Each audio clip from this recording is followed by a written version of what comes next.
legutolsó lemezeteken a címadóddal ébredj fel. Igen, igen. És igazából az érdekelne engem, hogy te így üzensz az embereknek, hogy így evangelizálsz?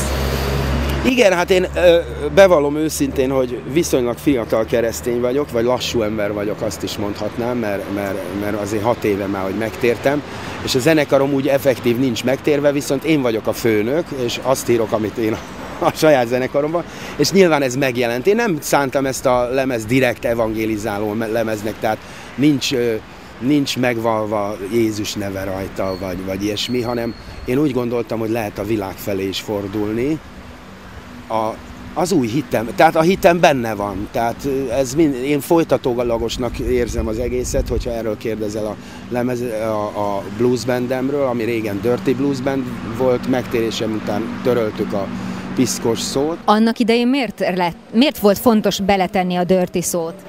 Nagyon furcsa, nem számoltunk, nem a romlottság miatt tettük bele. Én az East együttesből jöttem el akkor, ahol minden nagyon míves volt, és nagyon az utolsó másodpercig kitaláltunk minden hangot. A Dirty Blues Bandet meg ilyen laza zenekarnak szántam, hogy vettem egy NDK pergődobot, úttörő pergő az, amit az úttörő csapatoknál szoktak olyat, tehát a legócskább eszközökkel állítottunk elő, és erre gondoltam én mikor dirty, de aztán ettől függetlenül nagyon dirty lett a zenekar, tehát ami létezik, káros anyag és paráznaság. Paráznaságokat majdnem mind megcsinálom, homoszexuális nem voltam, de azon kívül minden létező bűnt elkövettünk, és minden létező káros anyagot magamba gyömöszöltem, tehát kétségtelen, hogy a név, tehát visszafelé is működik, hogy lehet, hogy nem azért választottam a nevet, de viszont olyanná tett a név. Na, ettől aztán sürgősen fájó szívvel, mert mindenki le akart beszélni róla, hogy hát ez már bejáratott név, mondom, de én meg nem tudom fölvállalni, és így megfosztottuk. Szerettem volna a Happy Blues Bandet, csak akkor HBB lett volna, az meg a Hobóra rímmel, mindegy, úgyhogy zavarba voltam, hogy mi legyen, de anélkül van. Azt mondd már nekem, nyíltan vállalod mindenki előtt a hitedet, most a pólodon is ott a Jézus felirat. Mikor fogsz konkrétan Jézusról énekelni? Például Gospelt, ezt kérdeztem nemrég Szikora Robitól is épp. Én énekeltem, én szolgáltam, és evangéliumi szolgálat, aztán volt egy kis balhém a feleségemmel, és akkor egy picit visszavontak engem a lelkészeim, hogy mondták, hogy azért ezzel rakjam rendbe a házas életemet, és akkor már nem paráznaság, súlyos bűnben nem vagyok, csak még vannak harcok, és addig nem vagyok jó, most hogy mondjam, hogy legyek jó bizonyság embereknek, hogyha közben időnként tudom én, otthon ordítozás hallatszik a izéből. Szóval mondták, hogy ezt rakjam rendbe, és akkor szeretettel várnak. De nem hiányzik ez egy zenésznek? Én úgy képzelem el Takács Tamást, aki komponál, aki agyal, szövegeken gondolkodik, és egyszerűen alig bírja, hogy énekelj, mert egy nagyon, nagyon intenzív és jó értelemben vehemens ember vagy, és nyitott. Nekem ez furcsa, hogy még konkrétan nem énekeltél Jézusról. Elmondok egy titkot, de hát ez nem lesz egy olyan nagy veszélyes produkció, mert ugye hívő emberek hallgatnak, vagy néznek engem valószínűleg, de nekem azóta minden dalban benne van Jézus Krisztus, tehát konkrétan a neve nem hangzik el egyébként, de az összes szövegem róla szól. Egyébként nagyon sunyi vagyok, de ez meg van írva, hogy legyetek ravasszak, mint a kígyó, és szelidek, mint a galambok. Én szelid vagyok, és nagyon ravasz. Legutóbb most jelent meg egy új Kartágó lemez, Időtörés az a címe, és imádkoztam, mert a Feri az finoman szólva nem egy megtért ember, vadateista, materialista, a Szigeti Feri a zenekarvezető, vad materialista, de én meg sokat imádkoztam, hogy ne kelljen buta szövegeket énekelni, ne kelljen kiszállnom a Kartágóból. Ittből is elénekelhető dal született tudatlanul is a Kartágóból. Barátok nélkül az ember, a lépd át a múltat. Ez olyan, mintha a megtérésről szólna, és egy világi ember írta. Na mindegy, nem ezt akartam mondani, hanem nekiálltam imádkozni, kértem az Urat, hogy ezt oldja meg, mert én azért elég bátor nem vagyok, hogy csakunpa kiszálljak a Kartágóból, de mondom, nem szeretnék bűnt énekelni a színpadon, és egyszer csak fölhívott a Feri, hogy nem ért rá szövegeket írni, beszóra, ez csodaszín, ő a szövegfelelős, fölhívott, hogy nem ér rá, hogy írjak egy pár szöveget, tudod? És mondtam, hogy jó, szívesen, mit kell írni, mondom, és azonnal rávetettem magam a lemezre, nem volt könnyű az elején, mindig néha elfelejtek imádkozni, és akkor nem megy könnyen, és aztán imádkozom. Hát ezeket még le kell dobálnom magamról, és írtam, és 5 szövegem van a lemezen, na most az mindegyik Jézusról szól, és bár az egyikben van egy kis Magyarország is, meg Mennyország, tehát összemosom a kettőt, mert szólhat Magyarországról is, de én nekem egyébként az igazi hazámról szól majd, de azért a Kartágot említem, mert láttam az arcukon, hogy tudják, miről szól, viszont nem tudnak belekötni, mert azért azt határozottan megtiltották, hogy legyek szíves nem igét hirdetni a Kartágo koncerteken, mert néha kísértésbe esek, és hirdetek is néha igét, de nagyon súnyi módon, de hirdetem, és akkor néha kicsúszik a számon, hogy van feltámadás, meg van nekünk megmentőnk. Apropó, nagyon kevesen tudják rólad, hogy milyen körülmények között értél meg, és minek vagy kinek a hatására. Játszottam a Dirty Blues Banddel, és éppen, mit tudom, az 5. sörömet ittam, és a másfeledik doboz cigarettámnál tartottam, és így néztem magam elé bambán, és egyszer csak megérkezett egy régi református barátom, aki frissen tért meg, és az oldalán az én még régebbi haverom, inkább haveromnak mondanám, a Pajor Tomi, akivel régen sokat ittunk együtt, még avantgárd korszakunkban. Én nagyon alternatív fiú voltam, és oda jött, de hát én tudtam, hogy ő gyűlis, és oda jött, és mondta, hogy Tamás, ezt meddig akarod még csinálni? Kérdez. Ezt így egyenesen én ott ültem, följöttem, és mondta, hogy Tamáskám, meddig akarod te ezt még csinálni? És így mondtam, hogy Tamáskám, már nagyon unom. Ez egyébként szó szerint emlékszem a beszélgetésre, mondom, nagyon unom már. Aztán szó szerint azt mondta Tamás, tudok ennél jobb helyet? Mondom, tudom, hogy tudsz, mondtam neki. És mikor megyünk? Tehát rögtön megkérdeztem, hogy mikor visz el, mert én tudtam, hogy ő jár egy gyülekezetbe, és akkor megbeszéltük, már nem emlékszem pontosan, hogy mikor, meg hogyanra, meg és akkor elmentem a gyülekezetbe, és akkor én ott figyeltem egy évig. Vadul figyeltem, mert egyrészt ugye mindenfélét hallottam, tehát nyilván már a Kádár rendszerben kitalálták, hogy mondjuk ki, hogy ez a hídgyüli. A híd gyülekezetében orgiák, szexuális orgiák és kábítószeres partik vannak, és közben elveszik az emberek pénzét, és Tehát egyébként azért vicces, mert ezek máig is ezt hallom, hogy tényleges minden pénzedet elveszik. Mondom, nem, adakozunk, de mint minden tisztességes, becsületes keresztény, mi is adakozunk. Na mindegy, de soha senki nem nézte meg, és nem kérdezte meg, hogy én mennyi pénzt adtam, hogy mit dobok bele a kosárba. Az az én magánügyem, azt Istennel kell megbeszélni. Na, tehát én figyeltem. Egyrészt, másrészt meg én egy ilyen értelmiségi avantgárd háttérből jövök. Én mindent elolvastam annak idején a Korántól kezdve a kommunista kiáltványon keresztül, a Bhagavad Gitát nem sikerült elolvasni, azt kész, tehát mikor ott a csatározó izék elkezdenek egymásra, és jön a Krishna és a akkor én szóval nem bírtam tovább olvasni, abba beletört a bicskám, de jó, hát a profétai könyvekbe is beletört a bicskám, majd még nem hívő emberként.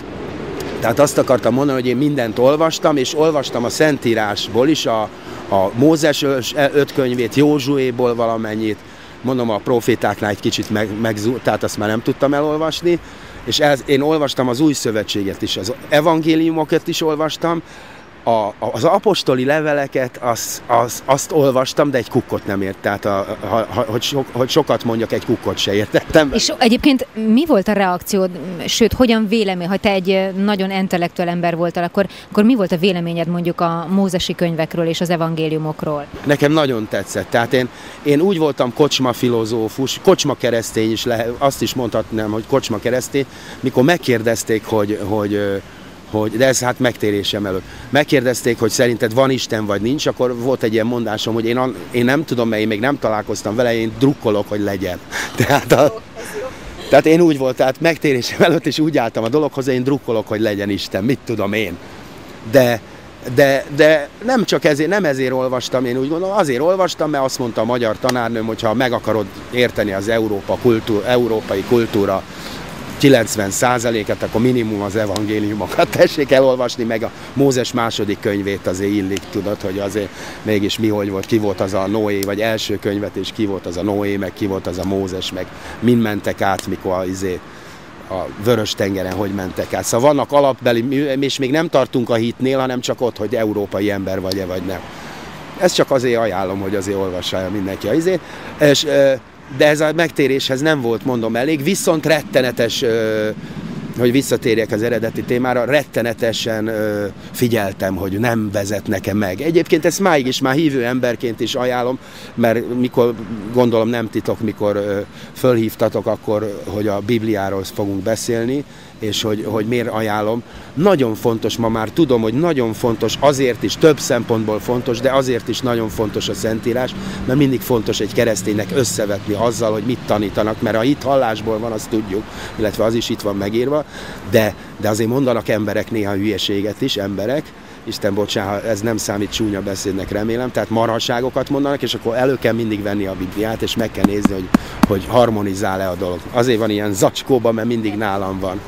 És hogy ne legyen nagyon koszos, mert én minden éjjel-nappal hordom magamnál, mint fegyvert, nem, a fejemben nem mindig van benne, és akkor elő tudom húzni, hogyha kell.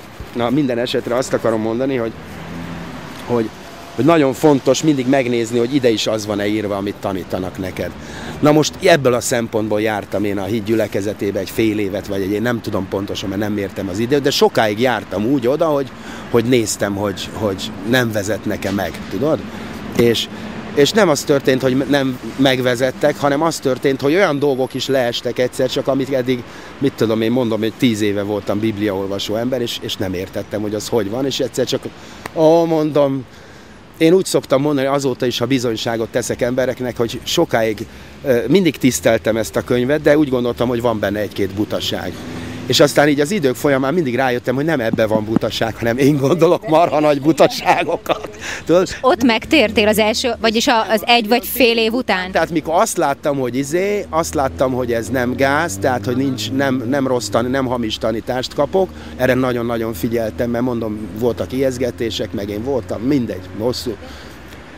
Jártak hozzám jehovisták, jártak hozzám rózsakereszt, vagy én találkoztam, szóval volt ott minden, tehát minden szellemi zűrzavar volt bennem, de figyelni megtanultam, mert akkor már rég megvezettek volna, és itt figyeltem, és mikor azt vettem észre, hogy nincs semmi gáz, akkor viszont egy-két, de ez se egybeesik egy időben történt, de mikor úgy egyszer csak azt mondtam, na itt nem hazudnak, hanem sőt, és egyszer csak éreztem azt, hogy fú, elönt, azóta tudom, már tanultuk, hogy van ilyen, hogy Szentlélek, és Szent Szellem, jobban mondva, de minden esetre akkor éreztem a gyomrom, összement ekkorára a gyomrom, akkor volt ez csak így nevesít, akkor nem tudom, csak azt tudom, hogy leizzadtam, mint az ágyú.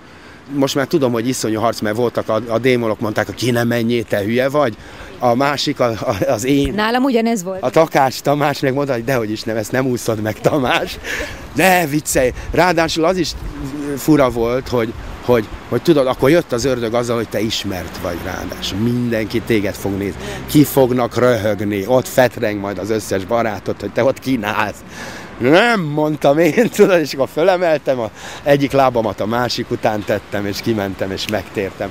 Hát az életem legszebb pillanata volt, amikor megtértem, de az nagyon kemény volt előtte, de kivonszoltam a lábaimat, megtértem, és azóta majdnem, hogy sugárút hitbéli döntésem, hogy az Úr, elfogadom-e az Urat, vagy nem, elfogadtam az Urat, és bemerítkeztem, és azóta meg óriási feeling. Mi a kedvenc történeted, vagy melyik a kedvenc történeted a Bibliában? Nem tudom, nincs kedvenc történetem. Én az egész Bibliát, nyilván mikor felsorolnak családfákat, akkor kicsit unatkoztam az elején, de egyrészt tanultam, hogy minden betű fontos, másrészt meg azóta meg még azok is izgalmasak, mert néha visszakeresek azt, hogy ki miért. Meg a jelentésük a szavaknak, az érdekes. Nem tudom, szóval kell egy szótár majd, ezért tudom, hogy van ilyen jók is, de egyáltalán még az is tud izgalmas lenni, ezt tanultam, hogy azt nézzem meg, mert nem olyan unalmas az, mint ahogy első látásra látszik, és tényleg abba is lehet nagyon komoly dolgokat. Hihetetlen, csodálatos mélységei vannak a Bibliának, amit mondom így 20 év után is az ember rácsap a homlokára, amikor megkapja azt az ajándékot, hogy végre leesik valami. Na, szóval így kedvenc történetem nem... És akkor életige, sok kereszténynek van életigéje, vagy kedvenc igéje, valamelyik, ami újra meg újra előjön. Van, az igaz ember hitből él, ez az egyik dolog, a másik dolog meg van egy amit először írtam ki a falamra, hogy de nem tudom kívülről, nem tudom kívülről, de hogy azt sem tudom kívülről, amit azon nálam kiírva, hogy és lássák a ti cselekedeteiteket, és dicsőítsétek a mennyei atyátokat. Tehát, hogy nyilván nem a cselekedetből igazulunk meg, de hogy a megtérés után az ember tud olyanokat cselekedni, és akkor az célom, hogy tudjak, tehát, hogy az már ne csak a beszédemen látszódjék az, hogy hívő ember vagyok, hanem meg is tudjam cselekedni Isten igét. Ez ilyen bíztatás nekem. Amit rendszeresen használok, az már lassan a számát is meg fogom tudni mondani, hogy Ézsaiás 43, de nem biztos, hogy ott van, hogy akik az Úrban bíznak, erejük megújul, és szárnyra kelnek, mint a sasmadár, futnak és nem lankadnak. Tehát ezt nagyon sokszor egyébként meg tudom vallani nagyon jól, mert ugye 52 éves vagyok, és mondják, hogy milyen jó színben, meg jól nézel ki ahhoz képest, és mondom, figyelj, állati egyszer. Azt mondja, mit használsz, milyen izét? Mondom, igét használok, mondom, néha megvallom, hogy Ézsaiás 43, de lehet, hogy 33, nem tudom, keressétek meg, 42, jó, 42, 57.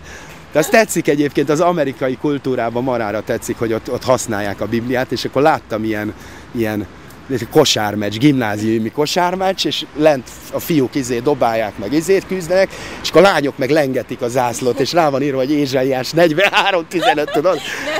Igen, tehát ez nagyon helyes, nem véletlenül tart, mert az áldást, ezt elfelejtettük, ugye mi olyan kultúrkörnyezetben, nyilván a világ szeretete, mint a bűn szeretete, az